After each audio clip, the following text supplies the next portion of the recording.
सकाळची सुरुवात या झणझणीत चटणीने आणि हे वाफाळलेलं मऊ लुसलुशीत असं इडलीचं पीठ.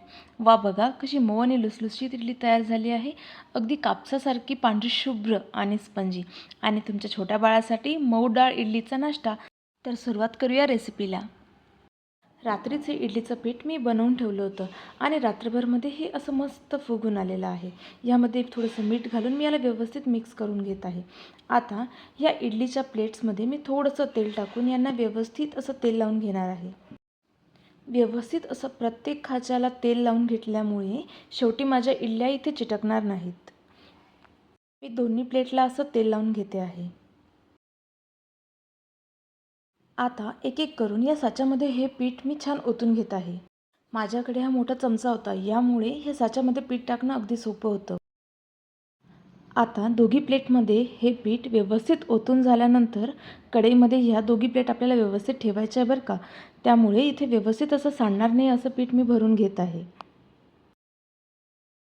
आता या कढईमध्ये मी 1 ग्लास पाणी ओतून घेत आहे आणि नंतर या कढईमध्ये मी ह्या दोघी प्लेट अतिशय सावधपणे ठेवणार आहे आणि मला 10 मिनटं हे वाफून घ्यायचं आहे बरं का. आता झाकण ठेवून हे इडली आपण 10 मिनिटे वाफून घेऊयात. मीडियम गॅस फ्लेमवर मी हे वाफून घेत आहे. आता चटणी बनवण्यासाठी मी 1 वाटी भाजलेले शेंगदाणे घेत आहे, 1 टमाटे घेत आहे, थोड्या लसूणच्या पाकळ्या घेतलेल्या आहे. इथे मी थोडा कढीपत्ता घेते, थोड्या मिरच्या घेत आहे, थोडा लिंबू पिळून घेत आहे. इथे मी किसलेला गूळ टाकून घेत आहे. थोडं चवीसाठी मीठसुद्धा इथे मी ॲड करत आहे. गरजेनुसार पाणी घालून मी याला वाटून घेतलं आहे.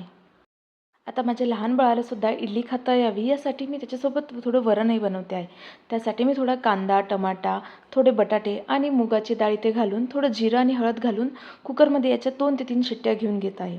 आणि तयार आहे मुगाच्या डाळीचं वरण इडलीसोबत खाण्यासाठी माझ्या 8 महिन्याच्या बाळाला. हे वाफलेलं वरण मी थोडंसं स्मॅश करून घेत आहे आणि गरज वाटत असेल तर तुम्ही ह्यामध्ये थोडंसं गरम पाणी घालून याला थोडं पातळही बनवू शकता. आता ही वाफवलेली इडलीची प्लेट मी इथे घेतली आहे आणि घरात असलेल्या एका चमच्याच्या मदतीने या इडल्या मी अशा काढून घेत आहे. बघा किती सॉफ्ट अशी इडली झालेली आहे आणि तेल लावल्यामुळे ती खाली चिटकलीसुद्धा नाही. या स्पॉन्जसारखा अगदी मऊ अशा इडलीमध्ये कुठलाही सोडा टाकलेला नाही आहे बरं का. त्यामुळे तुम्ही तुमच्या लहान बाळालासुद्धा देऊ शकतात. तर मोठ्यांसाठी तयार आहे इडली आणि चटणी आणि तुमच्या लहान बाळासाठी तयार आहे इडली आणि वरण. खाऊन बघा कसं वाटलं हे नक्की कमेंटमध्ये सांगा. तुम्हाला गोड चटणी आवडत नसेल तर तुम्ही गूळ स्किप केला तरीसुद्धा चालेल. तुमच्या लहान बाळाला हे वरण आणि इडली नक्की देऊन बघा. रेसिपी कशी वाटली ही कमेंटमध्ये नक्की सांगा आणि असेच कंटेंट पाहिजे असेल तर चॅनलला सबस्क्राईब करा, लाईक करा आणि शेअर करा. थँक्यू.